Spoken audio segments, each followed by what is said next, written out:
tantos familiares, profissionais, as próprias pessoas com deficiência, acompanhando esse tema. Acho que o vereador Márcio precisa desse respaldo, dessa escuta, para, como ele está se dispondo na próxima semana, chegar em Brasília, nos diversos gabinetes, diversos parlamentares que tiver acesso, e poder falar em nome da sociedade canoense.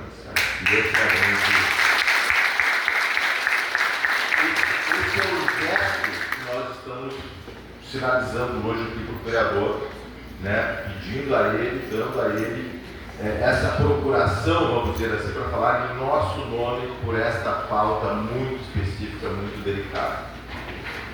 Querem mexer no DPC. Nós já tivemos 5 conferências nacionais sobre os direitos da pessoa com deficiência.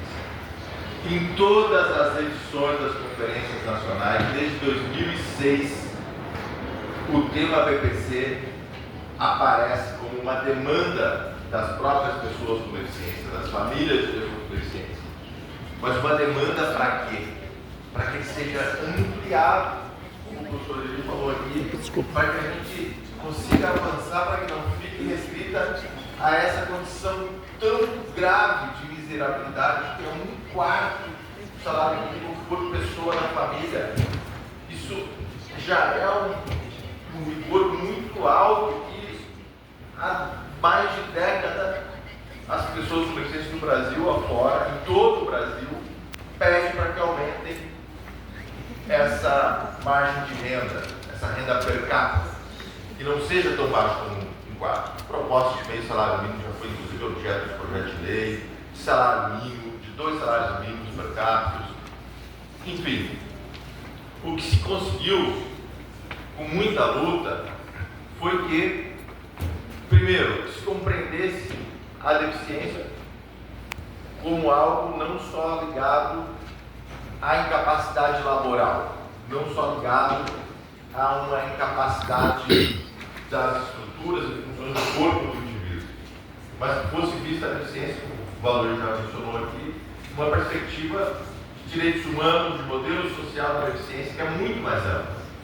De olhar para o indivíduo, olhar para o contexto onde essa pessoa está inserida e poder avaliar a deficiência de forma ampla, de forma social, olhando para o corpo da pessoa, para as estruturas e funções desse corpo, para os sentidos, para o intelecto, mas também para as barreiras que ela encontra para a inserção e participação. Isso é o que diz a nossa convenção.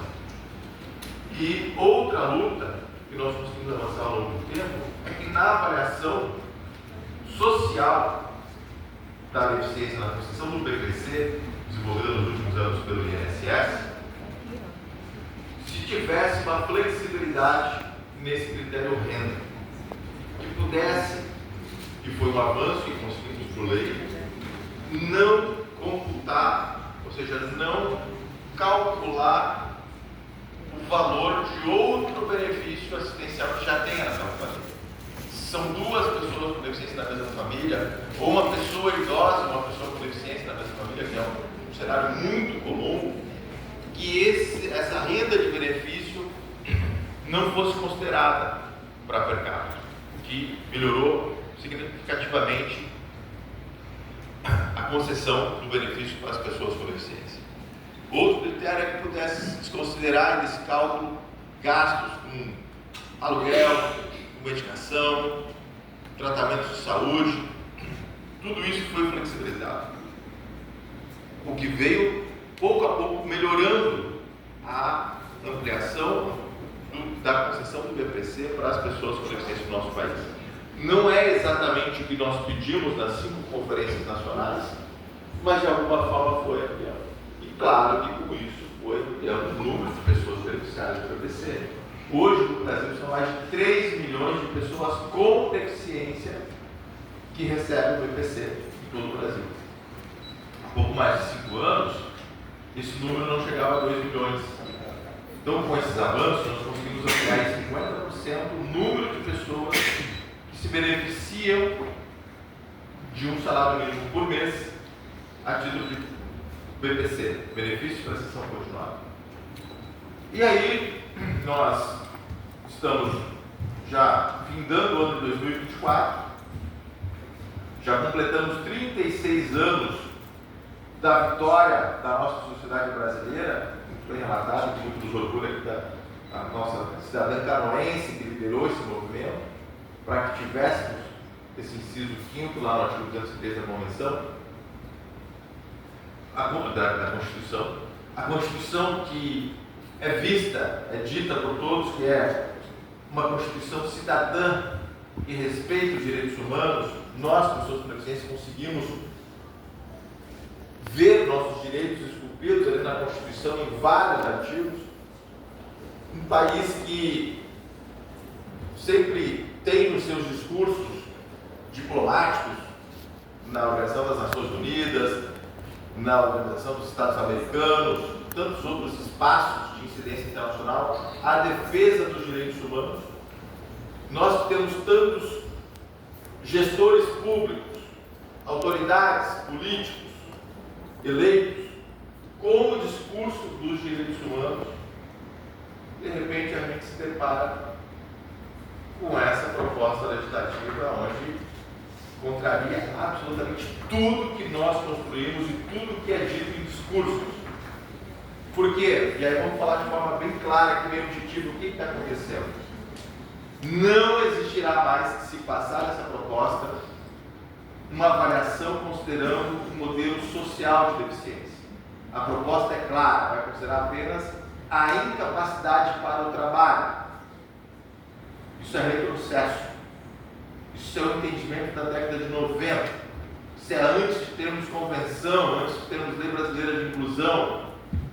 Isso é do século passado. É absurdo imaginar que uma proposta com esse conteúdo, encarando a deficiência como uma questão meramente médica ou de incapacidade, esteja num projeto de lei, independente de qual origem, nos anos de 2024.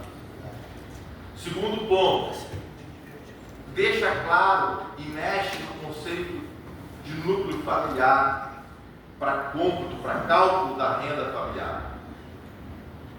Primeiro, afirma que nenhum desconto poderá ser feito desse cálculo que não esteja previsto em lei. Então, essa avaliação mais flexível, que é por normativas, portarias, do INSS para... Não conta, desconta aí o que gasta com o médico. Não conta, desconta aí o que gasta com aluguel. Isso tudo não vai ser mais possível, porque para não ser considerado no cômputo da renda familiar, teria que estar previsto em lei. E a lei, o projeto de lei 4614, ele deixa claro que, inclusive, poderá ser considerada a renda familiar, a renda de outros familiares que não moram na mesma casa. Então, daqui a pouco, é um casal separado. Hoje, é considerado a pensão que o pai ou a mãe paga para esse filho. Na proposta, não vai ser mais só a pensão, é o salário do pai, mesmo que ele mora em outra casa. Isso é um absurdo, isso é um retrocesso. Isso vai restringir muito. Vai diminuir esses 3 milhões de pessoas com deficiência para 1,5 milhão, 1 milhão. E aí, aqui é o momento da gente ter bem em mente que nós, pessoas com deficiência, que conquistamos a Convenção sobre os Direitos da Pessoa com Deficiência, que hoje no Brasil é um tratado ratificado com força de norma constitucional. Nós gritamos em todos os cantos do mundo que nada deve ser debatido sem a nossa presença, sem o nosso envolvimento. Então, nada sobre nós sem nós, como a família política.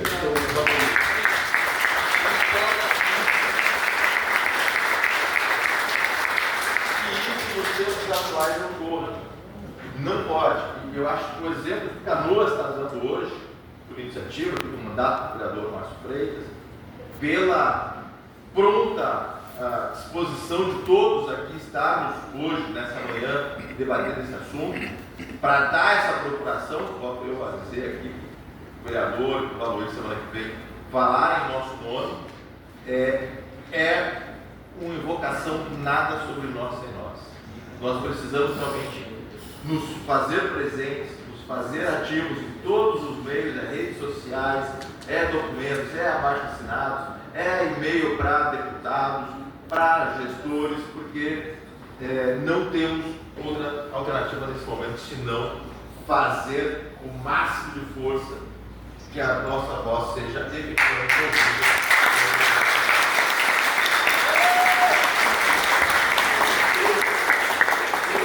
Sabe aquele aonde? Eu tenho acompanhado.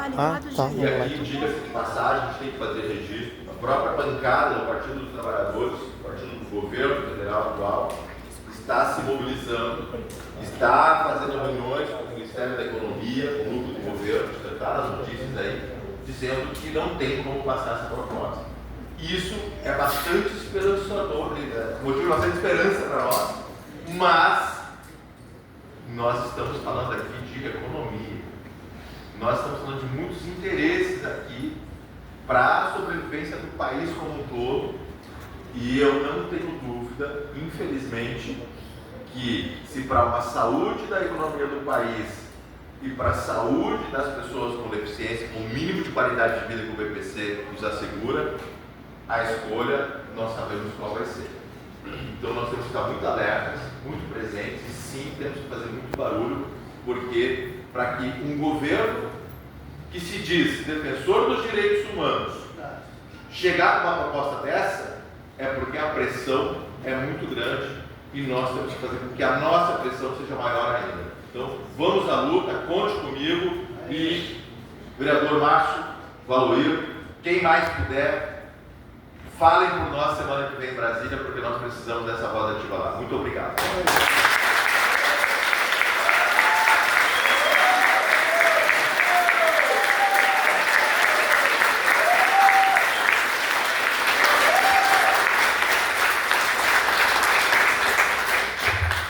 Muito bem, Moisés.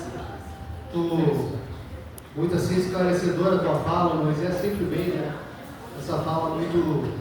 A gente entenda, né, que algumas coisas que às vezes as pessoas, alguns dizem, isso é demais, estão achando que não é, isso vai impactar na vida de milhões de pessoas, né? Então, é muito importante essa tua fala, Moisés, muito esclarecedora, muito obrigado. E dando sequência aqui à nossa audiência pública, porque não adianta só nós falarmos aqui. A gente tem que praticar esse ato, né, de que a gente também falar o que a gente pensa.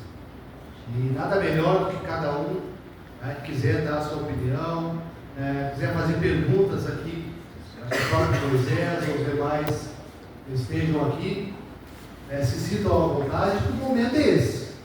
O momento é agora.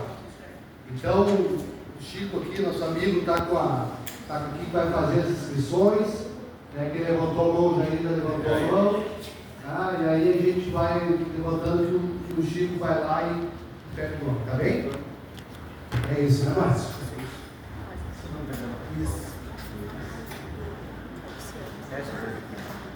Conhece o projeto? Conhece.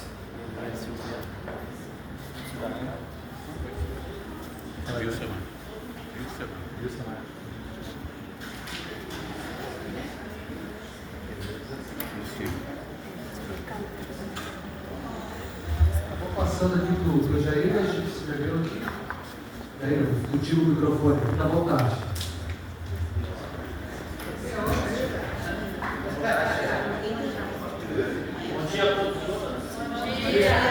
Bom dia, saudação à nossa mesa, a mesa repleta de autoridade, de militantes. Só agradecer, Valor, por esse movimento que já fizemos lá em 2017. Fomos para a rua, Moisés, uma caminhada contra a perda do BPC. Mas antes disso, eu quero me apresentar para vocês. Sou um rapaz loiro, considero rapaz, né, de 54 anos, uso óculos, estou de camisa azul, calça jeans, sapato.